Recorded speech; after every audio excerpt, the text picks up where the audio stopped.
नमस्कार विद्यार्थी मित्रांनो, HP अकॅडमी या यूट्यूब चॅनलवर तुमचे मनापासून स्वागत आहे। आजच्या या व्हिडिओमध्ये आपण पोलीस भरतीसाठी जे काही नवीन विद्यार्थी तयारी करत आहेत त्या विद्यार्थ्यांसाठी हा खास व्हिडिओ बनवलेला आहे।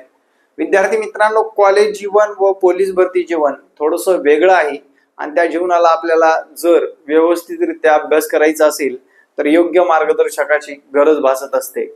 चला तर मग मित्रांनो, आपण बघू पोलीस भरतीमधील संधी कोणत्या कोणत्या आहेत आणि कोणत्या पद्धतीने अभ्यास केल्यानंतर तुम्हाला खऱ्या अर्थाने तुमच्या अंगावर वर्दी येईल याबद्दल सविस्तर चर्चा आपण आजच्या या व्हिडिओमध्ये करणार आहोत।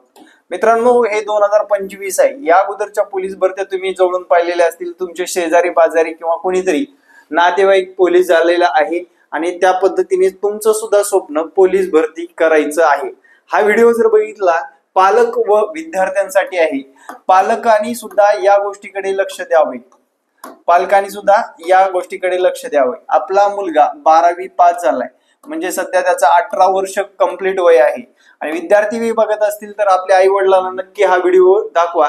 त्या व्हिडिओच्या माध्यमातून आई वडील तुमचा निर्णय काय घेतील त्यानुसार तुम्हाला सुद्धा आगामी पोलीस भरतीमध्ये उतरायचं आहे। सर्वात प्रथम 12वी पास आहात तुम्ही, 12वी पास आहात, तुमच्याकडे ते सर्टिफिकेट आहे, तसंच मार्क मेमो आहे। तुम्हाला आता डॉक्युमेंट गोळा करून आपल्याला या पोलीस भरती क्षेत्रात उतरायचं आहे। मुद्दा असा आहे, 12वी झाल्या एका वर्षामध्ये सुद्धा जॉब लागू शकतो, पण आपल्याला काटेकोर मेहनत करणं गरजेची आहे। आतापासून जर बघितलं, मे, जून, जुलै, ऑगस्ट, सप्टेंबर, ऑक्टोबर 1, 2, 3, 4, 5 आणि 6 महिने आपल्याकडे आहेत। या 6 महिन्यामध्ये सुद्धा पोलीस होता येतं, पण त्याप्रमाणे आपले कष्ट खूप मॅटर करतात। आता हे कष्ट कसे घ्यायचे, या 6 महिन्यामध्ये तुम्हाला कोणत्या गोष्टी करायच्या याबद्दल सविस्तर चर्चा करू। सर्वात प्रथम तुम्हाला अकॅडमी निवडताना कशा पद्धतीने अकॅडमी निवडायचं, विद्यार्थी मित्रांनो, या 6 महिन्यामध्ये तुम्हाला जे योग्य मार्गदर्शक असेल तरच, अकॅडमी चांगली असेल तरच पोलीस होता येतं, हे एक निश्चितपणे सांगू इच्छितो। आता विद्यार्थी मित्रांनो, अकॅडमी निवडत असताना त्या अकॅडमीचं बॅकग्राऊंड लक्षात घ्या। सर्वात प्रथम अकॅडमी गल्लीबोळामध्ये झालेत, तालुक्याला झालेत, जिल्ह्याला झालेत, गावात आहेत काही लोकांच्या, पण अकॅडमीचं बॅकग्राऊंड, त्या अकॅडमीमध्ये सर्व विषयासाठी शिक्षक आहेत का हे पाहणं गरजेचं आहे। त्या अकॅडमी वाल्यांना सरळ सांगा, 4 ते 5 दिवस मला तुमच्या अकॅडमी मध्ये बसून बघायचंय तरच मी पोलीस भरतीसाठी ऍडमिशन घेणार आहे। पुरुष उमेदवार असू द्या, महिला उमेदवार असू द्या, माजी सैनिक उमेदवार असू द्या, कुणीही असू द्या, आपण हा फंडा अख्ख्या महाराष्ट्रामध्ये राबवू। त्या अकॅडमी मध्ये गेल्यानंतर अगोदर फीस भरायचीच नाही। अगोदर काय करायचं, 3-4 दिवस बसून बघायचं, सर्व शिक्षकाचे लेक्चर करायचे, त्यानंतरच अकॅडमी मध्ये प्रवेश घ्यायचा आहे। विद्यार्थी मित्रांनो, आपली सुद्धा भोसरी पुणे या ठिकाणी अकॅडमी आहे। याच तत्वावर आपण चालवतो, जे की तुम्हाला आता मी बोलल्याप्रमाणे तुम्ही अगोदर या, बसा, बघा, त्यानंतर प्रवेश निश्चित करा। कारण आपल्याकडे विद्यार्थी मित्रांनो, विद्यार्थी घडवण्यासाठी तत्परतेने आणि व्यवस्थितरित्या विद्यार्थ्यांना मार्गदर्शन केलं जातं। आता आपण नवीन फंडा, गेल्या वर्षी आपल्याकडे निवासी बॅच नव्हती, या वर्षी आपण निवासी सुद्धा बॅच केलेली आहे।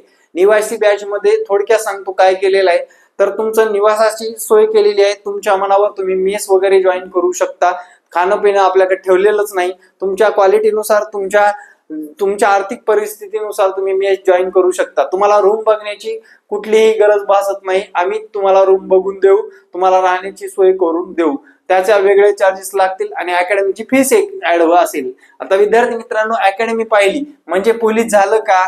पालकांनो एक लक्षात घ्या, तुम्हाला बमकेबाज अकॅडमी वाले तुम्हाला काहीही सांगतील की बाबा आम्ही 100%च रिझल्ट काढू, अमक करू, तमक करू। त्या अकॅडमीचे डेमो बघितल्यानंतर आपल्या मुलाला विचारायचं, खऱ्या अर्थाने या अकॅडमीमध्ये तू पोलीस होऊ इच्छितोय तर शिकवलं जाणार आहे, जातंय का व्यवस्थितरित्या, तू पाहिलेल्या गोष्टी सगळं व्यवस्थित होतंय का, अकॅडमीमध्ये बोलल्याप्रमाणे सगळ्या गोष्टी होत आहेत का, टेस्ट असेल, डेमो असेल, या सर्व गोष्टी आपल्या मुलाला विचारूनच प्रवेश निश्चित करायचे। विषय काय होतो की तुम्ही फक्त चमकोगिरीलाच बघता, जे की आता सोशल मीडियाला जर अकॅडमीचा दूर चालू असेल, उगाच ते बनवाबनवीचे व्हिडिओ बनवतात आणि तुम्हाला फसवण्याचा कार्यक्रम राबवला जातो। त्यामुळे या गोष्टीकडे पालकांनी सुद्धा लक्ष देणं गरजेचं आहे।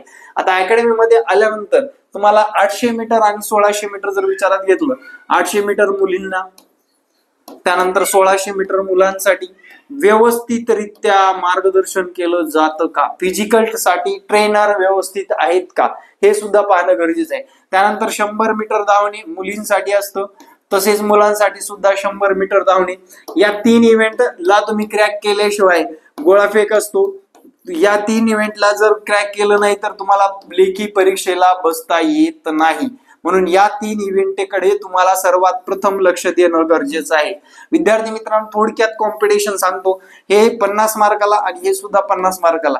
विद्यार्थी मित्रांनो, साधारणपणे आपल्याकडे जागा येतात 10 ते 12,000 जागा येणार आहेत भविष्यामध्ये. 12,000 जागा फक्त आता लेखीला क्वालिफाय होणारे लोक फक्त किती असतात बघा, 12 वर 1 शून्य वाढवायचंय फक्त, म्हणजे 1,20,000 लोक हे लेखीसाठी क्वालिफाय होतात. म्हणजे तुम्हाला ग्राउंडचा पहिला टप्पा व्यवस्थितरित्या पूर्ण केल्याशिवाय लेखी परीक्षेला बसता येणार नाही. आपण काय केले बाबा, ग्राउंडच नाही, याच्यामध्ये तुमचं वनरक्षक सुद्धा आणि पोलीस भरती सुद्धा, या दोन्ही गोष्टी ऍड केलेल्या आहेत एकमेकांमध्ये. म्हणजे तुम्हाला सिलेबस नुसार जर शिकत असाल आतापासून चालू केला तरी येणाऱ्या आगामी 3-4 महिन्यामध्ये वनरक्षक भरतीला सुद्धा तुम्हाला क्रॅक करता येणार आहे. तसेच बघा विद्यार्थी मित्रांनो, तुम्हाला लेखी परीक्षेसाठी हे विषय तुम्हाला खूप महत्वाचे आहेत की बाबा या विषयाकडे जास्त महत्व देणं गरजेचं आहे. पहिला म्हणजे मराठी व्याकरण. या मराठी व्याकरणामध्ये तुम्हाला आउट ऑफच मार्क मिळवायचे आहेत. ते असतं पोलीस भरतीला 25 गुणाला. आणि तसेच बघा विद्यार्थी मित्रांनो, अंकगणित अतिशय अवघड जाणारा विषय सुद्धा आपण सोप्या ट्रिक्सने शिकवलं आणि व्यवस्थितरित्या तुमचं शिकवलं जातं. एकदम 25 मार्काला असतं हे सुद्धा.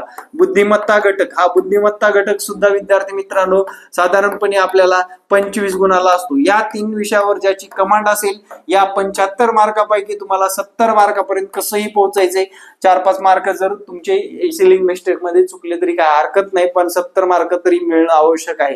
आता राहतो काय सामान्य ज्ञानासारखा विषय, याच्यामध्ये अनेक विषय ऍड असल्यामुळे विद्यार्थ्यांना या विषयाला क्रॅक करता येत नाही. त्यासाठी सुद्धा विद्यार्थी मित्रांनो प्रॉपर नोट्स वापरणं गरजेचं आहे, तरच आगामी काळामध्ये तुम्ही पोलीस भरती होण्याचं स्वप्न साकार करू शकणार आहात. जागा किती येतील? 12,000.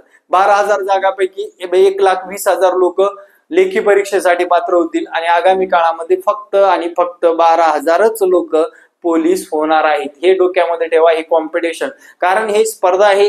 या स्पर्धेत टिकायचं असेल तर कुछ पाने के लिए कुछ खोना पडता है और कुछ देना सुद्धा पडता है. म्हणजेच विद्यार्थी मित्रांनो सांगण्याचा हेतूच कुछ खोना पडता है म्हणजे काही सवयी आपल्याला कमी कराव्या लागतील, ज्या की आपण अगोदर कॉलेज जीवनात करत होतो. कुछ देना पडता है म्हणजे विद्यार्थी मित्रांनो तुमचा सर्वात जवानीचा अमूल्य वेळ द्या. पैसा अडका तो लांबचा विषय आहे, पण जवानी मधला अमूल्य वेळ तुम्ही इथे स्पेंड करताय, तो वेळ तुमचा वाया गेला नाही पाहिजे. मुलगा असू द्या, मुलगी असू द्या किंवा माजी सैनिक रिटायर असू द्या, या गोष्टी करणं गरजेचं आहे. आणि आगामी काळामध्ये या 12,000 रिक्त पदाच्या भरतीमध्ये भरती व्हायचं असेल, आजच ठरवा. खऱ्या अर्थाने आपल्याला भरती व्हायचे, तयारी जोमात करणे आवश्यक आहे. तर विद्यार्थी मित्रांनो, व्हिडिओ कसा वाटला नक्कीच कमेंट मध्ये सांगायला विसरू नका. येणारे प्रत्येक व्हिडिओ पाहण्यासाठी आपल्या HP अकॅडमी युट्यूब चॅनलला सबस्क्राईब करा. Thank you very much. जय हिंद मित्रांनो, भेटू नेक्स्ट व्हिडिओमध्ये.